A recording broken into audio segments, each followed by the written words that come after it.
Here's the very first principle that everyone must understand. Everything comes from here. Coaching is behavior change.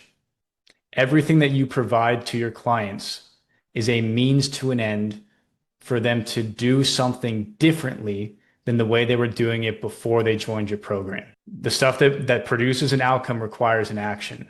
The actions that they're currently taking are not producing that outcome. Therefore, your job is to change their behavior.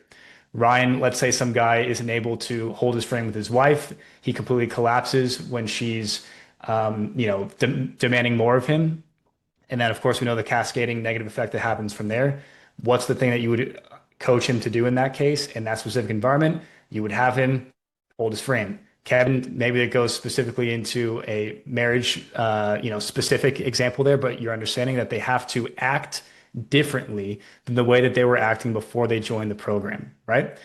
Elias, if we're talking about leadership, there's a way that your clients have been leading their teams in a corporate environment that is not going to transfer over into what they need to do to hit their next goal. And we have to define what that means, right? So, a series of requirements, we have a target, series of action steps that we reverse engineer to then produce that outcome. The actions are the behavior change.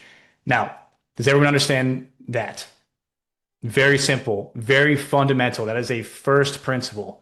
Coaching is behavior change. And let me give you guys an example as to why it's extremely important that you understand this.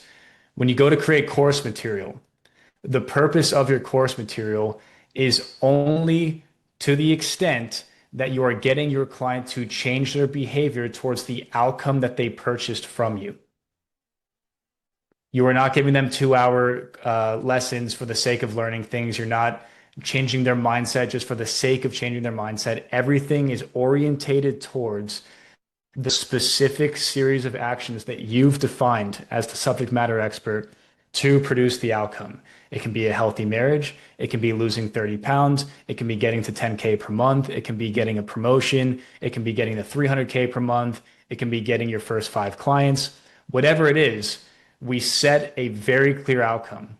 And by the way, that outcome is your offer, right? So if I give you $10,000, Kevin, what do you give me in return? What do I get in your program? Behavior change. Isn't that what you just said? That's the way it happens, but what do I get? You get a framework to help you change your behavior to make your marriage as awesome as it can be. So I get an awesome marriage. Is Yes. what I get. I Oh, give you yeah, you're $10,000 whittling and down to that. Okay, cool. yes, Yeah. and you give me an awesome marriage. Ryan, I give you $10,000. What do you give me in return? You get in whatever specific shape you want to be in, as well as the knowledge to be able to maintain and adapt moving Got forward. it. So I give you $10,000. You make me jacked and I stay jacked. Mhm. Simple, right? Okay, Jess, I give you $10,000. What do you give me? For you to return to your joy, inner wholeness, and peace. Okay, so I give you $10,000 and I become at peace and more joyful. Why is that useful for me? No, What? it's the specific equation and formula and steps to get to that place. That's what you're paying for. You're investing in. And what does that produce? Like, what do I get from that? What does being more joyful and peaceful do for me? It supports you showing up for your family. It supports you living a life where you get freedom. So I give you $10,000 and I improve my family. Do you see the No. connection there? No? Mm. Isn't that so? You have a formula, right? And the formula is supposed to produce a specific outcome, Mm-hmm. right? And that outcome you just mentioned as an example will improve your family and it gives you more freedom, right? The reason why I'm having everyone understand this, right, is because you need to understand in very simple terms from the prospect's perspective what it is that they're getting from you on an unconscious level. They're understanding things very, very simply.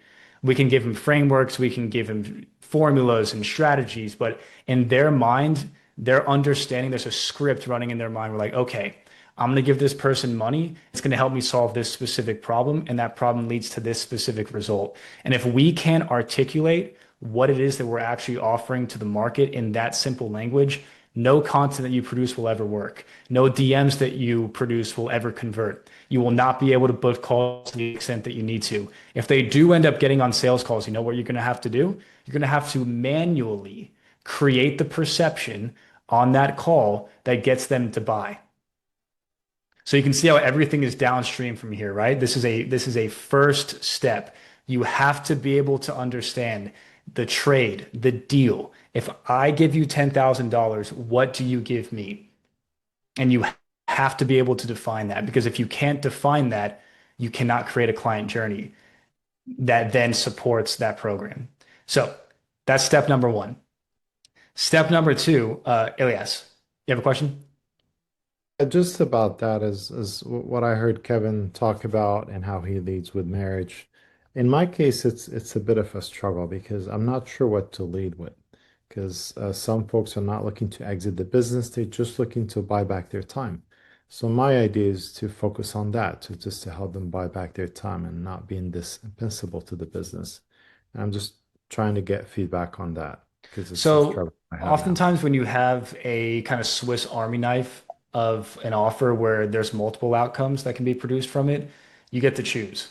You kind of imagine yourself with a deck of cards.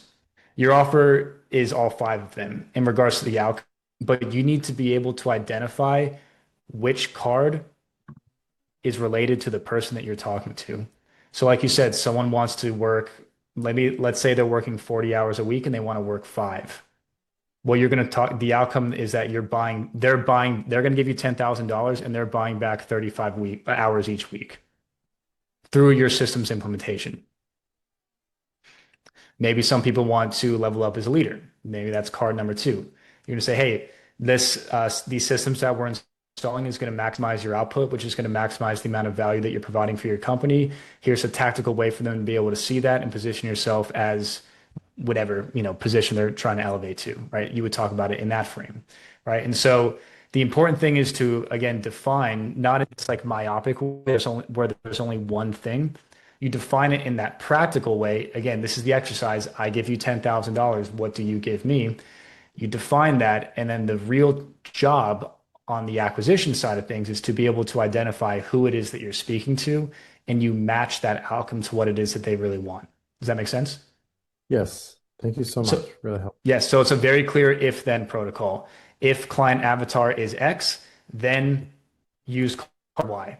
This is very, very important because if you don't understand this, you don't know what you're selling, and your ability to be able to sell it will be drastically reduced compared to what it could be. And your ability to provide that to clients is going to be close to non-existent unless you are forcing it, which would look like you having to get on a bunch of one-on-one calls. All of your support is through one-on-one, Slack messages or Circle or School or whatever platform you use. And there's no scalability to your actual delivery. So that's principle number one. Coaching is behavior change.